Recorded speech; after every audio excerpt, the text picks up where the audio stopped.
Absolute resonance के इस episode की शुरुआत में हम देखते हैं कि जिनफू जो होता है ये बताता है कि इंस्ट्रक्टर सैन जिन जियाओ यहाँ पे आ चुके हैं और तुमने उस जायंट बीस्ट पे जो सील लगाई थी उसे हटाने वाले हैं। और इस चीज को सुनते लीलो के भी होश उड़ जाते हैं, जिसके बाद हमें बेस के बाहर का सीन दिखाया जाता है जहाँ पे हम टीचर सैन जिन जियाओ के साथ टीचर जी चैन को भी देखते हैं, जो कि कहती हैं कि सैन जिन जियाओ क्या तुम सच में इस स्पिरिट बीस्ट को रिलीज करने वाले हो। और एक बार देखो यहाँ पे कितने सारे स्टूडेंट्स हैं, तो ये चीज उन पे भी असर डाल सकती है। तो सैन जिन जियाओ जो होता है ये कहते हैं कि अगर हम इसको अभी यहाँ पे छोड़ देते हैं तो क्या फ्यूचर में हमें इस चीज की चिंता नहीं करनी पड़ेगी कि क्या ये बच्चों पे असर डालेगा या नहीं, या फिर हम अभी के लिए इसको रिलीज कर देते हैं जिससे कि हम फोर्सेस को ज्वाइन करके इसको खत्म कर दें। और तभी टीचर जी चैन देखती हैं कि लीलो यहाँ पे आ गया है, तो ये कहती हैं कि हमने सब कुछ सुन लिया है और तुमने तो वाकई में यहाँ पे इस बारी हीरो जैसा काम किया। और तभी सैन जिन जियाओ जो होता है ये कहता है कि लीलो मैं जानता हूँ कि इस बारी तुमने वाकई में काफी बड़ा योगदान दिया है, लेकिन ये जो 3 टेल जायंट बीस्ट है इसको हम अभी यहाँ पे छोड़ देते हैं तो ये वाकई में एक हिडन डेंजर बना रहेगा। और तुम्हें इस चीज से कोई शिकायत तो नहीं है ना कि हम तुम्हारे मास्टरपीस को हटा रहे हैं। और इस चीज को सुन के लीलो जो होता है भड़कते हुए मनी मन कहता है कि क्या बकवास है, एक बारी जो सील को ओपन कर दिया तो तुम देखोगे कि अंदर तो कुछ भी नहीं है और ना ही तुम्हें कुछ मिलने वाला है। और ये सैन जिन जियाओ तो सच में एक नंबर का कमीना है जो हरदम मेरे लिए परेशानी खड़ी करता रहता है। तो जब मैं स्ट्रॉन्ग हो जाऊंगा तब मैं सबसे पहले इसकी टांगे तोड़ूंगा और इसको एक अच्छा सबक सिखाऊंगा जिससे इसकी 7 पुश्ते भी याद रखेंगे कि दूसरों के काम में टांग नहीं अड़ानी चाहिए। और फिर लीलियो जो होता है कहता है कि मिस्टर सैन इतने भी ज्यादा इम्पल्सिव मत होइए, ये जो सील है इसे किसी भी हाल में हटाना नहीं है। और रही बात रीजन की तो ये तो मुझे भी मालूम नहीं है, और अगर आपको सच में रीजन जानना ही है तो बेशक आप इस चीज की जानकारी के लिए डीन के पास जा सकते हैं, क्योंकि वही है जो कि नहीं चाहते हैं कि कोई भी इसको छुए भी। और जैसे ही सैन जिन जियाओ डीन का जिक्र सुनता है तो इसको एक काफी तगड़ा वाला झटका लगता है। और टीचर जी चेन जो ये कहती है कि अब जब डीन ने ही ऐसा कहा है तो चलो अभी के लिए इसको टच नहीं करते हैं। तो सैन जिन जियाओ जो ये कहता है कि लगता है कि मैं ही फालतू की इतनी टेंशन ले रहा था, और क्या तुम में से कोई बता सकता है कि वो ग्रेट क्लेमिटी लेवल का एनोमली कहाँ पे मरा था।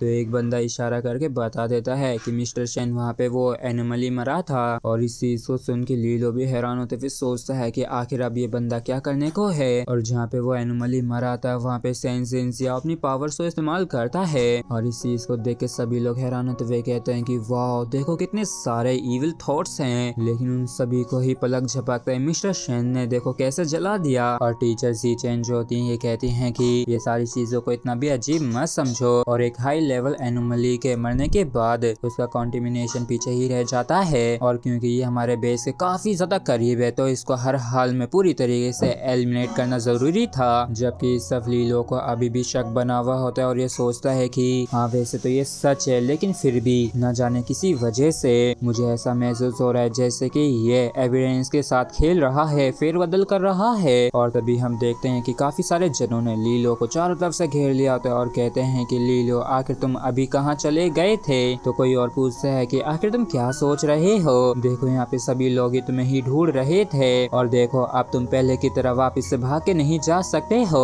और फिर क्या था सभी लोग लीलो को जो होते हैं उछाल के सेलिब्रेट करने लगते हैं। और ये चीज सैन जिन जियाओ भी देख रहा होता है जिसे बिल्कुल भी अच्छा नहीं लग रहा होता है, क्योंकि सभी लोग ही लीलो की तारीफ कर रहे होते हैं, इसके साथ सेलिब्रेट कर रहे होते हैं, और इसी वजह से इसको काफी ज्यादा गुस्सा आ रहा होता है। और ये सोचता है कि ना सिर्फ मैं अपने गोल को अचीव करने में फेल हुआ, बल्कि मैंने एक तरीके से इस बच्चे की रेपुटेशन को काफी ज्यादा बढ़ा दिया है। ये वाकई में काफी घिनौना काफी घटिया है। और आखिरकार डार्क केवरेन के अंदर की ये जो खतरनाक सी जर्नी थी ये खत्म हो गई होती है। और जैसे स्टूडेंट एक बारी और वापस से रेजोनेंस ट्री को देखते हैं जो कि एक तरीके से सूरज के किरणों में नहा रहा था, इससे सभी की ही ताजा सी हो गई होती हैं। और यहाँ पे ट्विटर जो होते हैं उन सभी स्टूडेंट्स के नाम बारी बारी से ले रहे होते हैं जिन्होंने डार्क केवरेन में अपना बलिदान दिया है। और यहाँ पे एक ऐसा भी मोमेंट आता है जब उन सभी सैक्रिफाइस्ड स्टूडेंट के नेम्स जिन भी लीव्स के ऊपर लिखे हुए थे वो उड़ना चालू कर दी होती हैं, और जिन भी ब्रांचेस की लीव के ऊपर इन सभी स्टूडेंट्स के नाम लिखे हुए थे तो ये सभी ही हवा के साथ ही रेजोनेंस ट्री से अलग होके हवा के साथ बहते हुए जा रही होती हैं। और इनका जो स्लोगन था कि मेरा दिल डर को नहीं जानता है, हमारी स्पिरिट अमर रहेगी, हर चीज को सहेगी, तो ये सारी चीजें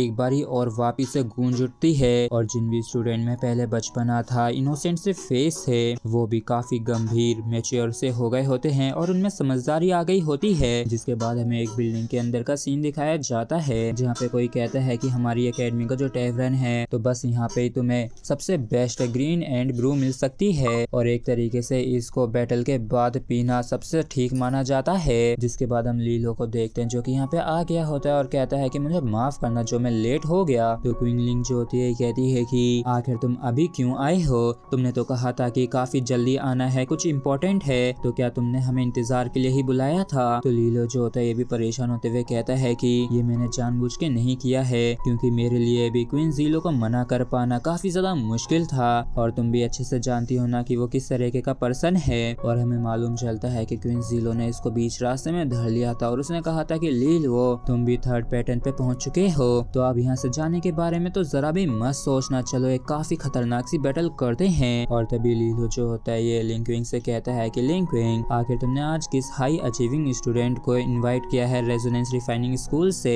तो लिंकविंग बताती है कि असल में मैंने सीनियर लीपी को इनवाइट किया है क्योंकि आज की रेजोनेंस रिफाइनिंग स्कूल में वो उन चुनिंदा लोगों में से एक थी जिन्होंने 5th ग्रेड रेजोनेंस को रिफाइन किया है और इसके अलावा इनकी भी काफी अच्छी खासी रेपुटेशन है इंस्टीट्यूट में। तो अगर तुम किसी तरीके से इनको मना लेते हो सनक्रीक विला को ज्वाइन करने के लिए तो मैं दावे के साथ कह सकती हूँ कि काफी सारे लोग इनको फॉलो करते हुए ज्वाइन करने के लिए आएंगे। और तभी हम देखते हैं कि सीनियर सिस्टर लीवी जो होती है वो यहाँ पे आ गई होती है और कहती हैं कि कहीं मैं लेट तो नहीं हो गई। और इसी के साथ फ्रेंड्स हमारा एपिसोड यहीं पे खत्म होता है। अगर आप लोगों को वीडियो अच्छा लगा हो तो प्लीज चैनल को सब्सक्राइब और वीडियो को लाइक करना बिल्कुल भी ना भूलें। Thank you.